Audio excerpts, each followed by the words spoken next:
नमस्कार, मैं जनवक्ता शिवम गौतम। और जिस तरीके से सुशांत सिंह राजपूत की मौत हुई उसके बाद मुंबई पुलिस ने तमाम तरीके के इसमें लीपापोती करने की कोशिश की और इस पूरे के पूरे मामले में पुलिस की तरफ से तो कुछ नहीं हुआ, लेकिन जिस तरीके से रोज सोशल मीडिया पर नए नए खुलासे हो रहे हैं, नई नई चीज़ें सामने आ रही है, उसके बाद बॉलीवुड का घिनौना चेहरा, बॉलीवुड में दाऊद गैंग के दखल और उसके बाद नेपोटिज्म से लेकर तमाम तरीके की जो बुराइयां हैं वो अब खुलकर सामने आने लगी हैं। इस पूरी कड़ी में एक और बड़ा खुलासा हुआ कि महेश भट्ट और रिया चक्रवर्ती, जो कि सुशांत सिंह राजपूत के साथ सहजीवन यानी कि लिव इन में रहती थी और जिसकी वजह से कहा जा रहा है कि सुशांत सिंह राजपूत सदमे में आ गए थे क्योंकि वो उनका घर छोड़कर चली गई थी। और उसके बाद जिस तरीके की कहानियां सामने आई कि किस तरीके से रिया चक्रवर्ती, उसके पिता इंद्रजीत चक्रवर्ती और उसके भाई सौविक चक्रवर्ती ने मिलकर सुशांत सिंह राजपूत के सारे पैसे को हड़पने का एक षड्यंत्र रचा था। तमाम कंपनियां बनाई गई और इन कंपनियों में जिस तरीके से जो लेन देन हुआ, जिस तरीके का व्यवहार हुआ, वो सबके दायरे में है। लेकिन रिया चक्रवर्ती और महेश भट्ट का जो चैट सामने आया 8 जून का, वो एकदम चौंकाने वाला है और बॉलीवुड की जो कल्चर है उसके घिनौनेपन को सामने लाने वाला है। दरअसल इस पूरे चैट में रिया चक्रवर्ती बताती है कि आयशा आज़ाद हो रही है। आयशा यानी कि जलेबी फिल्म में जो नाम रिया चक्रवर्ती का था और जलेबी का डायरेक्टर प्रोड्यूसर भी महेश भट्ट था। उस फिल्म के वो कोड में कहती है आयशा आज़ाद हो गई, यानी कि वो अब सुशांत सिंह राजपूत का घर छोड़ रही है। महेश भट्ट जवाब में कहता है कि अब पीछे मुड़कर मत देखना, तुमने अच्छा किया और अगर मैं तुम्हारे काम नहीं आ पाऊँ तो मेरा होना ही व्यर्थ है, जो होना है उसे हो जाने दो। ऐसा कहते हुए महेश भट्ट व्हाट्सएप करता है और उसके बाद फिर से रिया बात करती है। वो कहती है तुम मेरे भगवान हो, तुमने मुझे 2 बार आज़ाद कराने का काम किया। यानी कि रिया चक्रवर्ती इससे पहले भी अगर किसी के साथ रिलेशन में थी तो उसको तुड़वाने का काम भी महेश भट्ट नाम के इस घिनौने व्यक्ति ने किया, जो कि एक बार इस तरीके के बयान देने के लिए काफ़ी ज़्यादा आलोचना का शिकार हुआ था, जब इसने कहा था कि अगर पूजा भट्ट जो उसकी बेटी है, अगर बेटी नहीं रही होती तो शायद वो उससे शादी कर लेता। एक फोटो भी वायरल हुआ था जिस फोटो में महेश भट्ट और पूजा भट्ट दोनों के दोनों चुंबन करते हुए होठों से होठ रगड़ते हुए दिखाई दे रहे थे। उसके बाद ये बयान महेश भट्ट का आया था। उसी तरीके से तमाम जो बॉलीवुड के न्यू कमर्स होते हैं उनको लेकर भी कास्टिंग काउच के तमाम आरोप महेश भट्ट पर लगते रहे हैं। और जिस तरीके की तस्वीरें रिया चक्रवर्ती के साथ उसके आई थी उससे तो सबको पता चल गया था कि रिया और महेश के बीच में जो रिश्ता है वो किस तरीके का है। तो इस तरीके का घिनौनापन सामने आ रहा है और जिस बात को लेकर पहले अंदेशा लगाया जा रहा था अब उसके सबूत भी आ चुके हैं कि रिया चक्रवर्ती और महेश भट्ट के बीच में जो कुछ था उसी की वजह से सुशांत सिंह राजपूत से रिया ने झगड़ा किया। रिया सुशांत का घर छोड़कर चली गई और इसकी पुष्टि उस पूरे मामले में जब बिहार पुलिस पूछताछ के लिए गई थी तब उसने जब सुशांत सिंह राजपूत के रसोइये से बात की थी, गार्ड से बात की थी, बॉडीगार्ड से बात की थी और तमाम स्टाफ से जब बात की थी उन्होंने इसकी पुष्टि की थी। और इसी बात को सुशांत सिंह राजपूत की बहन ने भी कहा था कि रिया चक्रवर्ती के साथ उसका झगड़ा चल रहा था। रिया ने जिस तरीके की भूमिका इस पूरे मामले में निभाई थी वो फिल्मों में ही देखने को मिलता है कि वो एक साजिश के तहत सुशांत सिंह राजपूत की जिंदगी में आती है। एक विषकन्या की तरह से रिया चक्रवर्ती इस पूरे मामले में एक विलेन के तौर पर, एक फिल्मी वैम्पायर के तौर पर सामने आती है और इस तरीके से सुशांत सिंह राजपूत को फंसा लेती है कि वो अपने परिवार से दूर हो जाता है, अपनी बहन से बात करना बंद कर देता है, पिता माँ भाई जितने भी लोग हैं उन सभी से वो कटता जाता है और एकांकीपन में रिया के ही आसपास मराता रहता है। दूसरी तरफ रिया अपना खेल खेलती है, अपने भाई सौविक को सुशांत की कंपनी में लगाती है, पिता को उसकी दौलत पर लगाती है और उसके साथ मिलकर पूरी की पूरी दौलत को ये कंपनियां बनाकर, जिसमें सुशांत सिंह राजपूत भी एक डायरेक्टर है लेकिन उसके साथ साथ सौविक चक्रवर्ती और रिया चक्रवर्ती जैसे डायरेक्टर भी है। तो जिस तरीके से ऐसी कंपनियां बनाई गई उनमें लेन देन हुआ और इसी का खुलासा किया था सुशांत सिंह राजपूत के पिता ने और कहा था कि उसके पास जो पैसा था उसको तमाम जगह पर डाइवर्ट किया गया और डाइवर्ट करने का जो अपराध था वो रिया चक्रवर्ती ने किया। पहले दिन से जब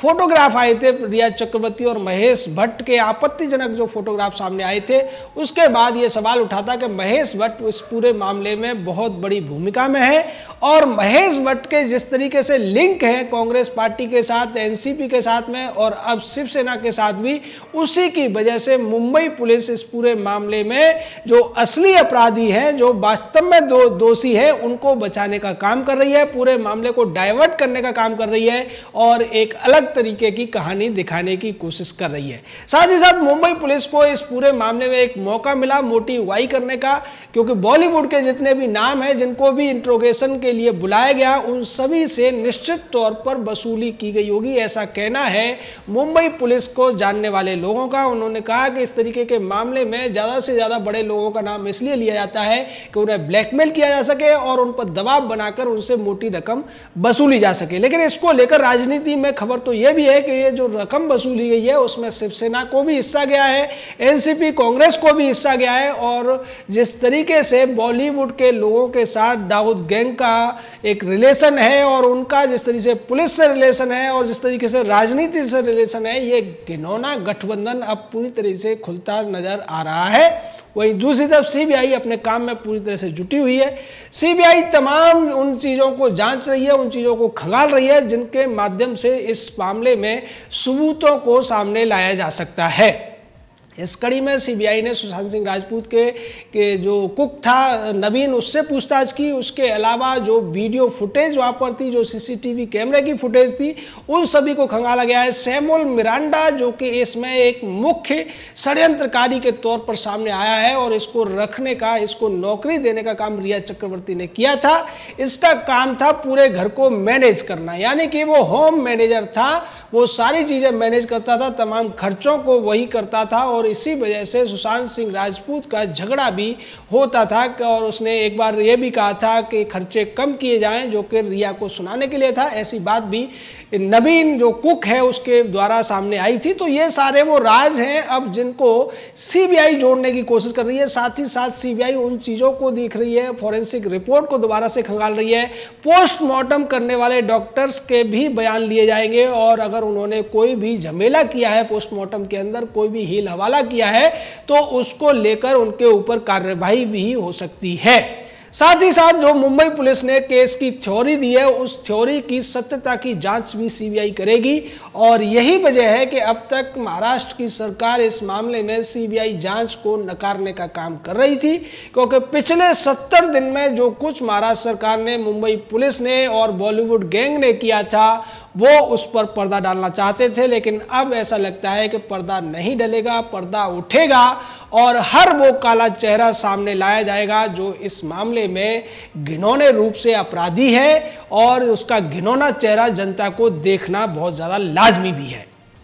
महेश भट्ट हो या दूसरे लोग हों जो इसमें इन्वॉल्व रहे हैं या जो और भी लोग हैं जिनकी वजह से अगर सुशांत सिंह राजपूत दबाव में थे, और जैसा कि महेश भट्ट का वो बयान है, जब उनकी मौत के बाद महेश भट्ट ने कहा था कि सुशांत सिंह राजपूत परवीन बॉबी हो गए थे, यानी कि सुशांत सिंह राजपूत के बारे में महेश भट्ट पहले ही दिन से ये कह रहा है कि सुशांत सिंह राजपूत ने आत्महत्या की, वो डिप्रेशन के वजह से की, जबकि इस बात का खुलासा कहीं से भी नहीं हुआ था। इस तरीके की कोई खबर नहीं थी, इस तरीके की कोई थ्योरी नहीं थी। ये उसी तरीके से है जब कोई अपराधी अपराध करता है और वो अपराध की जगह पर यह देखने जाता है कि क्या कर रही है पुलिस और उसी में वो पकड़ा जाता है। तो महेश भट्ट का जो बयान है वो अपने आप में ये बताता है कि कहीं ना कहीं महेश भट्ट का इसमें इन्वॉल्वमेंट था और जिस तरीके से 8 जून का ये पूरा का पूरा व्हाट्सएप चैट सामने आया है जिसमें जिस तरीके की बातें रिया चक्रवर्ती के साथ महेश भट्ट करता है, वो कहता है कि तुम्हारे पिता को मेरा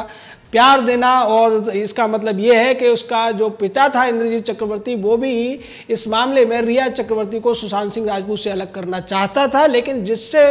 तरीके की कहानी सामने आ रही है कि अलग होने से पहले रिया चक्रवर्ती ने सुशांत सिंह राजपूत की जो दौलत थी उस पर पूरी तरीके से डाका डाल लिया था। और अकेली रिया चक्रवर्ती ये सब नहीं कर रही थी, सैमुअल मिरांडा जैसा उसका मैनेजर भी शामिल था, उसके साथ उसका भाई सौविक चक्रवर्ती था, पिता इंद्रजीत चक्रवर्ती था, और महेश भट्ट जैसे लोग उसको सलाह देने के लिए, उसको गाइड करने के लिए थे। यही वजह है कि सीबीआई ने जो केस दर्ज किया है उसमें सौविक चक्रवर्ती, इंद्रजीत चक्रवर्ती, रिया चक्रवर्ती, सैमुअल मिरांडा और सिद्धार्थ पिठानी जैसे लोगों को इसमें आरोपी बनाया गया है। 306 का मुकदमा इनके ऊपर दर्ज हुआ है, जो कि होता है इंस्टिगेशन टू सुसाइड, यानी कि आत्महत्या के लिए उकसाना। और उस कड़ी में महेश भट्ट से निश्चित तौर पर पूछताछ सीबीआई करेगी। साथ ही साथ इस पूरे मामले में जो भूमिका मुंबई पुलिस की रही है, पुलिस वालों को भी जवाब देना पड़ेगा। और महाराष्ट्र सरकार, खासकर आदित्य ठाकरे का नाम भी इस मामले में जिस तरीके से उछल रहा है, उसको भी जानने की कोशिश सीबीआई करेगी। निश्चित तौर पर यह तय है कि सीबीआई आदित्य ठाकरे को पूछताछ के लिए बुलाएगी। दूसरी तरफ शिवसेना ये प्लान बना रही है कि सीबीआई उसको बुलाए उससे पहले ही आदित्य ठाकरे को सीबीआई के पास चले जाना चाहिए, जिससे लोगों की सहानुभूति आदित्य ठाकरे को मिल जाएगी। ये उसी तरीके से होगा जब रिया चक्रवर्ती के ऊपर आरोप लग रहे थे तो रिया चक्रवर्ती ने यह कहकर अपने प्रति सहानुभूति लेने की कोशिश की थी कि इस मामले की जांच सीबीआई से होनी चाहिए। और जब सीबीआई की मांग पूरे देश में उठने लगी तो सबसे पहले डर लगा था रिया चक्रवर्ती को और उसके साथियों महेश भट्ट, सिद्धार्थ पिठानी या सैमुअल मिरांडा जैसे लोगों को, और दूसरे जो बॉलीवुड गैंग के लोग जो डी कंपनी के इशारों पर काम करते हैं, जिसकी तरफ डॉक्टर सुब्रमण्यम स्वामी ने इशारा किया। उन्होंने कहा कि इस पूरे के पूरे मर्डर में दाऊद गैंग का बहुत बड़ा हाथ है, दुबई में बैठे हुए लोगों का हाथ है, जो मुंबई के इस बॉलीवुड नाम के काले साम्राज्य को पूरी तरीके से कंट्रोल करते हैं, चलाते हैं, ब्लैक मनी का धंधा करते हैं, मनी लॉन्ड्रिंग करते हैं, तमाम वो अपराध करते हैं जिनके लिए उन्हें सजा मिलनी चाहिए। लेकिन मुंबई पुलिस की मिली भगत से वो ऐसा करने में कामयाब हो जाते हैं। पर अब सीबीआई के पास मामला है और उम्मीद है कि सीबीआई इस पूरे मामले को साफ करेगी, देश को सच बताएगी और अपराधियों को जेल तक पहुंचाएगी। जय हिंद, जय भारत।